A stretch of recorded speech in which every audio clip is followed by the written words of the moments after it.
अस्सलामु अलैकुम वरहमतुल्लाहि वबरकातुहू। नाज़रीन, हम आपको अपने चैनल में खुश आमदीद कहते हैं। आज की इस वीडियो में हम इंशाअल्लाह जादू के असरात ज़ाइल करने के लिए, ख़त्म करने के लिए ये क़ुरआनी नुस्खा और दुआ है, इसको सीखेंगे। अगर किसी को जादू का कोई असर हो, जादू हो, किसी घर में जादू हो, तो इस आयत को 7 मरतबा पढ़ना है, इसको पीना है और इससे नहाना भी है और घर में भी छिड़कना है। इस आयत को 7 मरतबा पानी पर दम करके तो इंशाअल्लाह असरात भी ज़ाइल हो जाएंगे और जादू भी ख़त्म हो जाएगा। तो इंशाअल्लाह इस दुआ को सीखते हैं। बिस्मिल्लाहिर्रहमानिर्रहीम। बिहक़्क़ि ला इलाहा इल्लल्लाहु, बिहक़्क़ि ला इलाहा इल्लल्लाहु, मुहम्मदुर रसूलुल्लाह, मुहम्मदुर रसूलुल्लाह।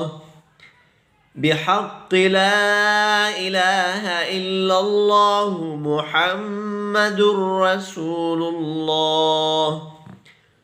वनुनज़्ज़िलु मिनल क़ुरआनि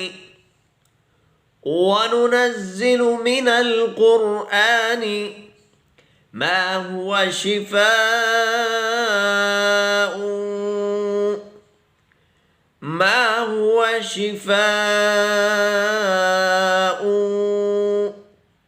वरहमतुल लिलमुमिनीन ما هو شفاء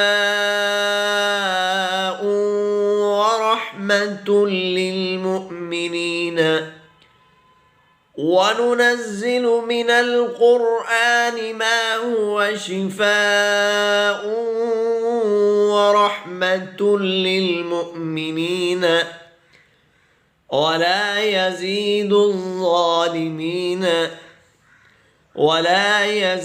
الظالمين إلا خسارا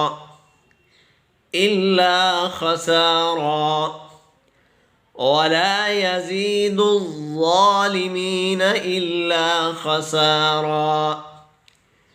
بحق لا إله إلا الله محمد رسول الله. وننزل من القرآن ما هو شفاء ورحمة للمؤمنين ولا يزيد الظالمين إلا خسارا.